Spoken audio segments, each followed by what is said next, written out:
Peringottukara Ashwini medical സെന്ററിൽ സൗജന്യ കേൾവി പരിശോധനാ ക്യാമ്പ് സംഘടിപ്പിച്ചു. ENT surgeon doctor Udayakumar Gopinath ക്യാമ്പിന് നേതൃത്വം നൽകി. Ashwini medical centre administration manager A. Nasar ക്യാമ്പിനെ കുറിച്ച് വിശദീകരിച്ചു. ശനിയാഴ്ച രാവിലെ മുതൽ ഉച്ചവരെയായിരുന്നു ക്യാമ്പ്.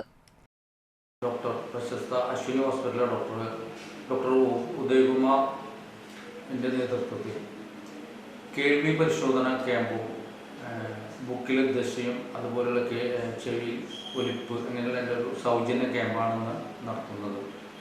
ഇതിൻ്റെ ഭാഗമായിട്ട് ഒരുപാട് ആളുകളിൽ വരുന്ന പ്രവണത, കേൾവി കുറവും പിള്ളേരിൽ കുട്ടികളിൽ വരുന്ന മൂക്കിലെ ദശ, ഇത് വർദ്ധിച്ചു വരുന്ന കാലയളവിൽ അശ്വിനി മെഡിക്കൽ സെൻ്ററും അശ്വിനി ഹോസ്പിറ്റലും തൃശ്ശൂരും സംയുക്തമായിട്ട് ഒരുമിച്ച് ഇങ്ങനെ ഒരു ക്യാമ്പ് നടത്താൻ തീരുമാനിച്ചു. അതിൻ്റെ ഭാഗമായിട്ടാണ് ഇങ്ങനെയുള്ള ക്യാമ്പുകൾ അശ്വിനി മെഡിക്കൽ സെൻ്റർ പെരുങ്ങോട്ടുകരയിൽ നടത്തുന്നത്. ഇതുപോലുള്ള മറ്റുള്ള വിഭാഗത്തിൽപ്പെട്ട സൗജന്യ ക്യാമ്പുകളും തുടർന്ന് അശ്വിനി മെഡിക്കൽ സെൻ്ററിൽ ഉണ്ടാവും.